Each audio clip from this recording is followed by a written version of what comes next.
Shirika la tiba la Tokushukai la nchini Japani limesaini hati ya makubaliano ya ujenzi wa kituo kikubwa cha kupandikiza figo na utoaji wa mafunzo kwa madaktari bingwa ambacho kitakuwa kikubwa katika ukanda wote wa jangwa la Sahara ambacho kitagharimu bilioni 28, msaada usio na masharti katika hospitali ya Benjamin Mkapa jijini Dodoma.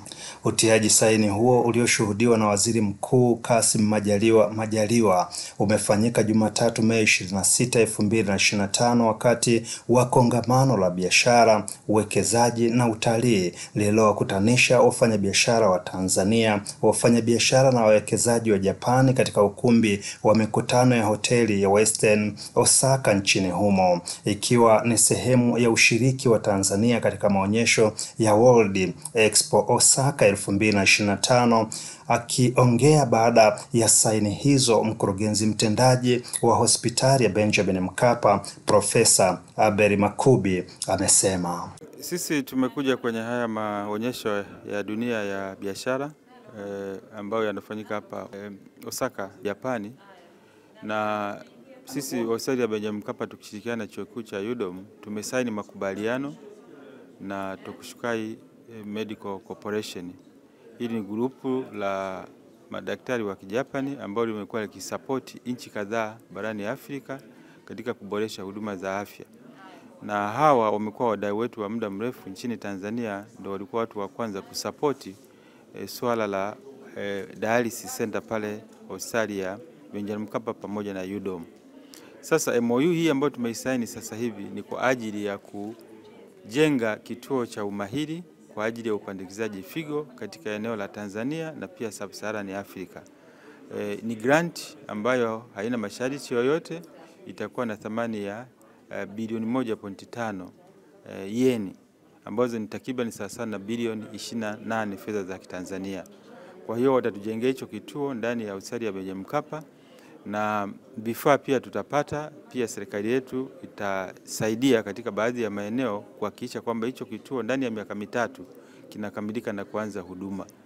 Kwa hiyo sisi tunatoa shukrani kwa serikali ya Japani kupitia wadau, lakini tunamshukuru Mheshimiwa Rais Samia Suluhu Hassan kwa kuweka mazingira wezeshi ambayo ametufanya sisi tuweze kufikia makubaliano na hawa, na chini ya viongozi wetu Mheshimiwa Waziri Mkuu amekuwepo hapa na ameshuhudia haya makubaliano ambayo mwisho wake yanaenda kusaidia wananchi kwa ajili ya kuboresha huduma za tiba ya figo, si kwa Watanzania tu bali pia kwa Waafrika wengine. Lakini pia kituo hiki kitatoa mafunzo. Ndio maana wenzetu wa UDOM pia watakuwepo kutoa mafunzo kwa ajili ya kupandikiza figo kwa Watanzania, lakini pia kwa Waafrika wengine. Na pia tutafanya tafiti ambazo zitasaidia kuzuia au kupunguza magonjwa yanayohusiana na figo. Kitakuwa ni kituo kikubwa kwa eneo la Sub-Saharan Afrika kwa ajili ya tiba ya upandikizaji wa figo. Kwa hiyo si kwa ajili ya Watanzania tu, kitatumika pia kwa ajili ya tiba ya wananchi kutoka nchi za jirani, lakini pia kwa ajili ya mafunzo kwa ajili ya wataalamu ambao wataenda katika nchi zao katika maeneo kwa ajili ya kusaidia tiba ya figo, lakini pia hasa eneo la upandikizaji wa figo.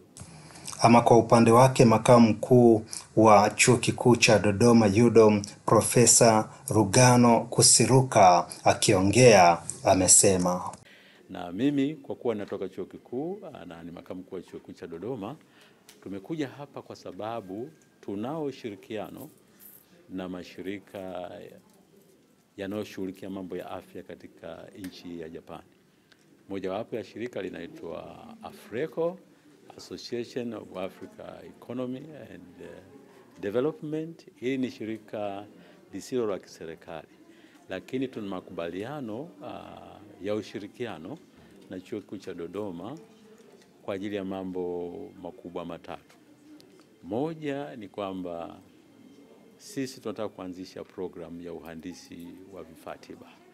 Tunao wataalamu wachache sana nchini na ni vyuo vichache sana ambavyo vinaendesha programu hizo. Lakini uwekezaji kwenye sekta ya afya ambayo serikali ya Tanzania imefanya ni mkubwa sana. Na kwa kweli vifaa vingi na vya kisasa vimesambaa kila mahali. Na vifaa hivi kwa sasa hivi vikiharibika, nchi inalazimika kuchukua wataalamu kutoka nchi zingine, kwa mfano Kenya au Afrika Kusini.